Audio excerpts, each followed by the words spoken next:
Hello, this is my final counting circuit PCB. Here's a quick demonstration of it working.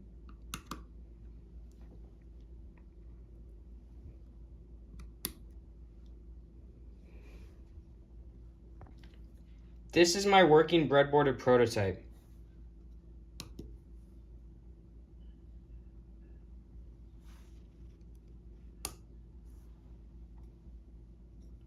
Now let's get into what makes up this circuit. This is the first circuit within the counting circuit. It is the analog input. Here's a quick demonstration.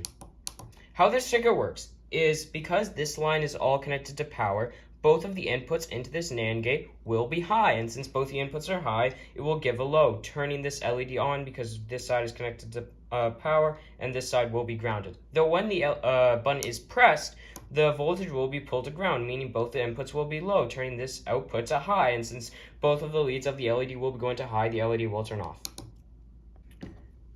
Here is the NAND gate oscillator. Here's a quick demonstration. Now let's get on to why the NAND gate oscillator works. Right here is the analog input. When this button is pressed, it will fill up the capacitor almost instantly. Though the output of this capacitor will be slowed down substantially because of the 1 mega ohm fixed resistor. This right here is called RC1. RC1 will provide a high input for this NAND gate right here. The NAND gate, because it's right at the start, this input will be a low, meaning at pin number 3, there will be a high. This capacitor will fill very slow because of the 1 mega ohm fixed resistor, though once it reaches its capacity, it will release into the 470 ohm fixed resistor and into this input.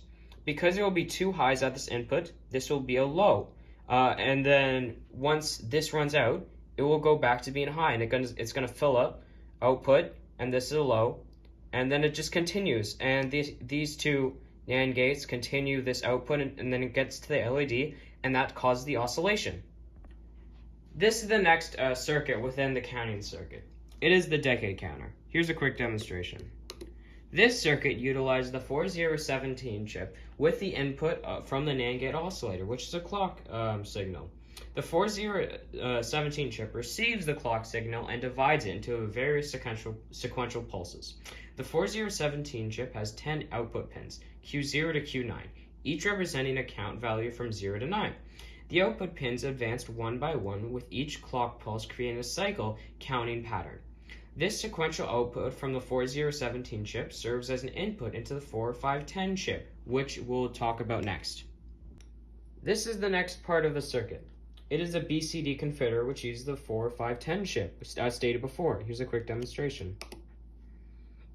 How the 4510 chip works is it is a binary up-down counter. It has 4 data inputs, A, B, C, and D, that set the initial count value. The chip also has an up-down control input to determine the counting direction. How this chip works inside the circuit is it receives the input from the 4017 and it changes it into a binary number. When a specific count is reached, the chip generates an output signal indicating a matched condition. As stated before, this signal can be used to trigger other components, such as the 4511 chip for the display, the decimal value on the 7-segment display, which we will talk about next. And the final component of this circuit is the decoder, which is seen right here. It utilizes the 4511 chip, which is a BCD to 7-segment display decoder/driver that converts a 4-bit BCD input into a signal to drive a 7-segment display. It decodes that input and combination to activate the corresponding segments for the display decimal digits. Proper wiring and resistors connections and control pin configurations are crucial for this operation.